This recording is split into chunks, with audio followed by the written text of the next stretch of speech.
Do you follow money or your passions? A lot of people, they give up on their dreams, the things that actually they're passionate about, that actually bring them joy and fulfillment, and they literally replace that with money. So I always think that how much of yourself will you sell for the currency of gold, like money? It's just, we all obviously we all need money, we want to survive and thrive. But I think there's a balance to be had between what you're prepared to give up and what you're not. The reason I got thinking about this, I think about a lot of things regularly in my own mind. To be honest, I'm forever analyzing, thinking, and I was just thinking about someone who also wrote a book, and they wrote it when I was working with them in a warehouse role. And they gave me credit. They even emailed me after because I'd left the job, and they emailed me saying thank you so much for your support and encouragement and advice. Um, because they finally released a book. It was a shorter book, but it was a book, and it was it's a big achievement for them. But I do know their personality, and I do wonder whether they've because I don't continue looking. They're using a pseudonym, and it's very hard for me to remember a pseudonym and all those things because it's not their real name. And again, when you release a book, it's up to you how you release that book. But a lot of people, if they don't see financial reward from something, or at least immediately, they lose interest. The will to continue wanes. But yet, when you break it down and think, what is it you're passionate about? What do you want to achieve in your life? What is your goal? What are you great at? To accomplish something such as a book would indicate that you have a capacity to be creative, and you can articulate a story. That's an incredible talent to have, I think.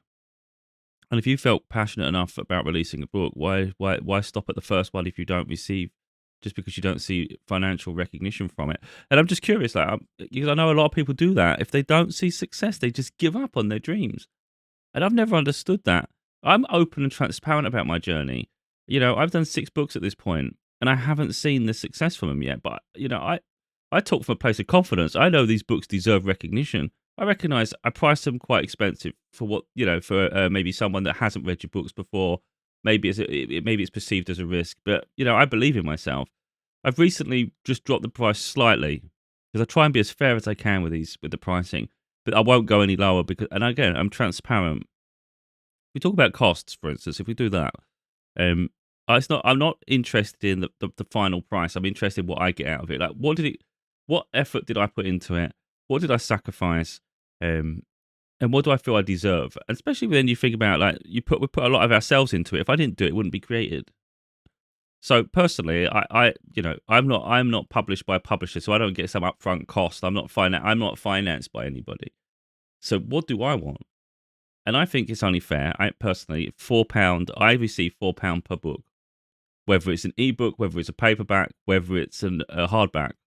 So I haven't priced anything to be greedy to say, look, oh, this is more prestigious. The hardback is going to make me. I feel I should get more money for the hardback. I'm not interested in the medium that it is. I'm interested in the work that it is. So I just want to be paid a fair rate for the work that I've done, regardless of how people consume it. So an ebook is cheaper because the delivery of that format is cheaper. You haven't got physical media to print, um, and it gets a cut between the distributor and yourself. So all the prices are really set for me to earn about £4 per book, and I mean about $4, and different marketplace, different things, of course. And I have to be aware of that. But that's just all I want, and I think that's fair and that's reasonable. I may make a slight adjustment and take slightly less if I think it'll help, to help, maybe an introduction into my books. But for the most part, that's what I'm doing. So it's not like if you see a book's more expensive than one of the other books, it might be that there's just more pages to that book, so the print costs higher. Um, yeah, for the most part, the ebooks will be similar. But sometimes I might price it like maybe £1 more if it's the latest book or something like that, or if I think the disparity between the ebook and the paperback is a bit too wide, so maybe I just put like I said, the ebook maybe £1 more because the print cost of the other one. It just makes it align a little bit. And that's my transparency. If people don't think that's fair, it's like, well, that's my going rate. That's what I think is fair. Because at this present time, I don't see myself selling 1 million copies in a day. Maybe one day over time you sell an awful lot of copies, and then you can start looking at that. But again, I wouldn't think it's fair when other people are paying something and you start making the price really cheap. I think it's a fair price. My books are non-fiction. It's sharing a huge part of me. The way I see it is, if you want someone for advice and it's going to help you heal or even go on a spiritual journey, or you want to hear someone's story about their trauma, you get that throughout my books. There's different sections. Father's Daughter is the trauma. Losing Mind to Find Your Soul is the spiritual book. I'm currently editing the next one, which is the next book. It's a spiritual book. And the other 3 books are personal growth, healing, and transformation. It really helps people. It's almost like therapy. And I think it will really inspire people to live a better life and really go after their goals and dreams. Now, I get £4 for each purchase personally after it's royalty. And I think that's fair to transform someone's life. If someone thinks it's not worth that, it's like, well, that's up to them. That's not my, I can't go any lower than that, just out of pure principle with me. So if the books take longer to sell, they take longer to sell. I won't budge on it. So, for instance, the person who wrote these other books, the other book, I don't know if he's done any more. So I've done 6. They've done 1. I don't know if they've bothered anymore. And yet I'm continuing to do mine, even though I haven't seen widestream success from it, because I don't do it specifically for the money. Of course, I hope it changes my life, and that would encourage me to keep doing more. But it would only encourage me to do more frequent. I still do a book a year, regardless of whether they sell. It's still the next one comes. There's another one coming next. Now, it's in me. That's my passion. I do it regardless of the money. Otherwise, I would have stopped at the first one, like most people. So yeah, that's my passion. That's my calling. It's a gift I don't intend to waste. So that's what I do. Now, I'm going to be very transparent with money. A lot of people, when they sell their books for 99 pence, let's say you can see an ebook on Amazon and on your Kindle, and it's 99 pence or cents. It's not even $1. It's not even £1. That author will only receive 30 cents or 30 pence. Not even anywhere near £1. They literally get 30 cents. And it's hard enough selling books. It really is. And I think you might sell more because it's cheap. But what if you don't? You're risking undervaluing yourself because your audience is going to be small to begin with. So you sell it for 30 cents. You sell 10 copies. You think, I sold 10 copies. I should have some money here. You sell 10 copies of a book and you take home $3 or £3 for 10 books. Eh? You're going to lowball yourself like that. I won't do that. So that person makes £3 or $3 for 10 books. Now I'm listing mine so I receive £4 per book, give or take, slightly more, maybe £4.50, maybe £3.80. I don't know the exact ones, because sometimes, like I said, there's a little bit of a give and take. But overall, they get $3 for 10 books or £3 for 10 books. Because I'm listing mine for £4 a book in my royalties, if I sell 10 books, that's £40 or $40. And I think if I sold 10 books, that's the least I should have. I think that's a good rate. So again, sell 100 copies, that's 400, if I'm doing the maths right, £400, $400. But they sell 100 copies, and they're only going to make, wait a minute, I've got to do maths. I think it's like £40, £30, $30. So there's a huge difference, isn't it? Someone sells their book for less than $1, and they'll take home 30 cents, 30 pence. They sell 100 copies, they'll have $30 or £30. I sell 100 copies, I'll have £400. Well, that's going to change my life rapidly. That's going to be really supportive, and it's going to encourage me, of course. It's going to give me an incentive to really, really push this. And it's fair. If you put your heart and soul into something, you'd want money you'd want to do well for yourself, wouldn't you? So if I sell 1,000 copies, you think that should change your life? Well, it's not going to change your life dramatically, but it'd be nice, won't it? Because then, of course, if you're making £4 a book, that's £4,000, $4,000. It's not like life-changing money, but it's a good amount to help, isn't it? It's going to help a lot. But imagine selling 1,000 copies at 99 pence.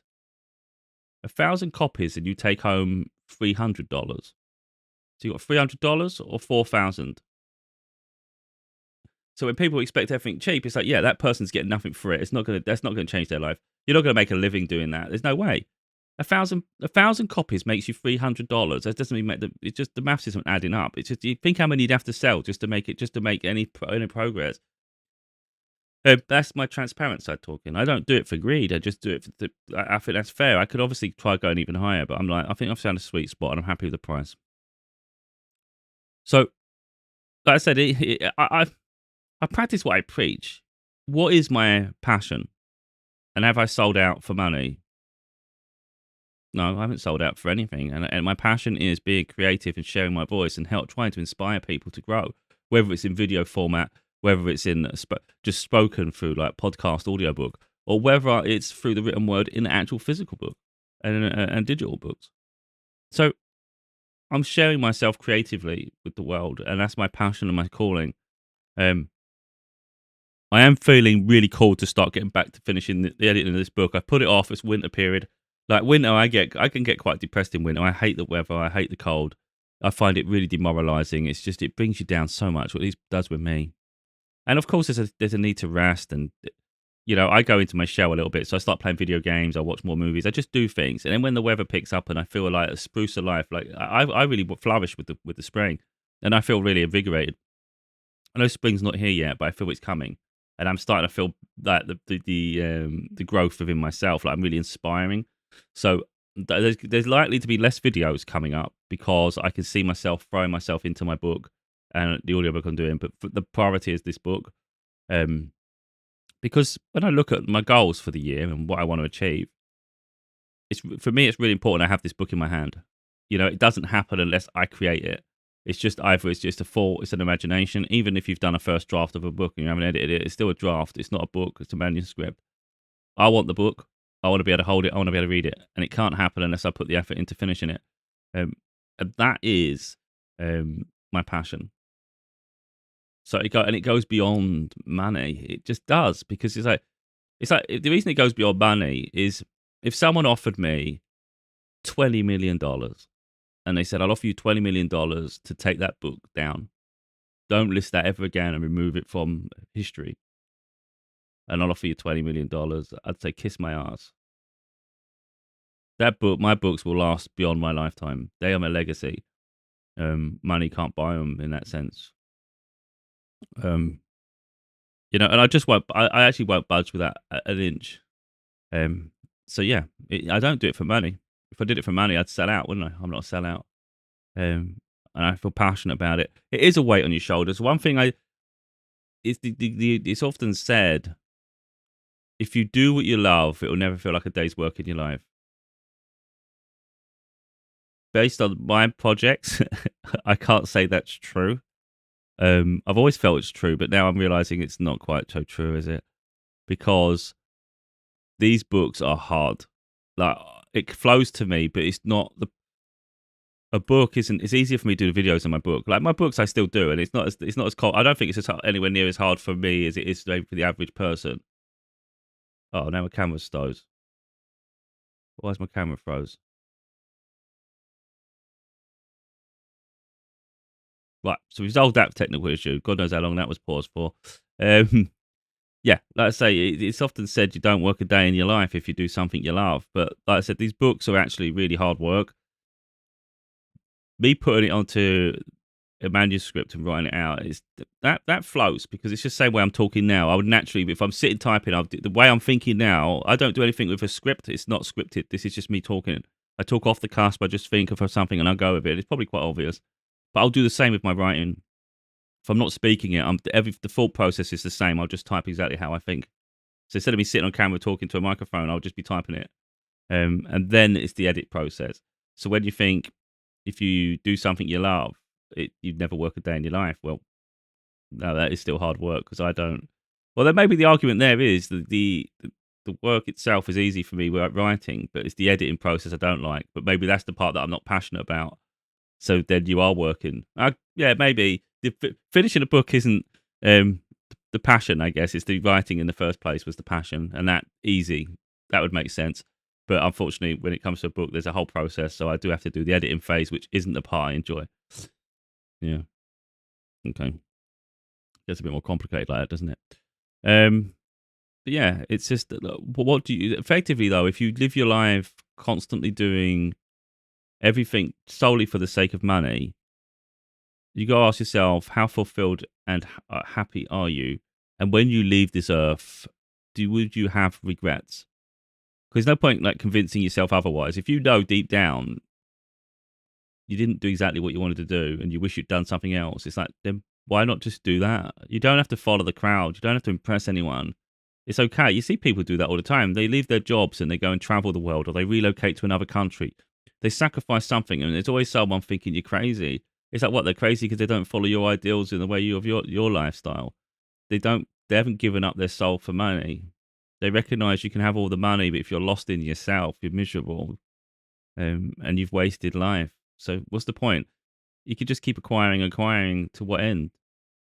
And that's not to say that working and earning isn't a bad. Isn't it's bad. It's like just don't give up too much for it, or at least don't give up everything. So yeah, I do wonder whether how much people actually give up of their dreams, their passions, um, for the sake of money, really, and yeah, and chasing other people's dreams and lifestyles. It's just, I think getting to the end of life with a regret would be an incredibly sad thing. It's so avoidable. Like, why risk that? Money ain't the be all and end all. I am the epitome of that. If you look at me, if you see my content, you'll see I have my highs, my lows. But it comes from a barrage of reasons, and it's not solely money oriented, financially oriented. Like I say a lot, we're not all fulfilled by one aspect. It's like there's all little bubbles. Um, it could be family, it can be finances, it can be travel, sort of like things like that. It could be like you want to educate yourself, you want to learn new skills. It could be like I do with my books. You're fulfilling a passion, something to fulfill. It's something that really is a life goal. So there's all these little things, and of course, work, all the boxes. So yeah, you can fulfill one area, but you can still be missing in a lot. So that's the thing with me. I'm in this transition phase where life's evolving, but it's incredibly lonely. So there's other aspects. It's not solely money related. But what I would say is when life comes together and it starts to improve and evolve, I do look at what I'm doing and I'm aware that it's building for success. Hopefully, the love romance will happen. All these other boxes get ticked. Hopefully, I'm living off my dream, and I've put myself in a position where that's possible. And if anyone watches my content, you'll see I have those moments where I do self-reflect. I am self-critical. I do have low moments, but you'll also see that a quick transition happens because I'm always self-reflecting. That I have an awful amount of confidence in myself, and I never ever give up on my dreams. I may have a pity party, I may have a low moment, but I will never give up on the bigger dream. As you can see now, I'm getting on with this book now, so there's going to be less. There's going to be less content from me, and it's for a reason because I could do 100 more videos, I could do 1,000 more videos, but there's enough. What would I rather have? A lot more videos or the next book? And that's how you prioritize time. You say, look, I'm not giving up because I can still come back and do a video whenever I want. In between things, I can do a video. I can do many videos after the fact. But it's about prioritizing our dreams.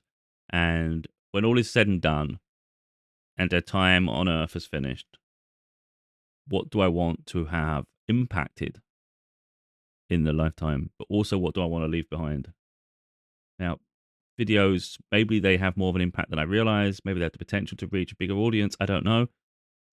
But I do want to leave a library of books that I think will last far longer and be preserved and archived. Who knows? So yeah, that's really where my priority is, of course. So every year there's a book, and it's now getting to that time where my focus will be in that direction, because that is literally where my passion lies.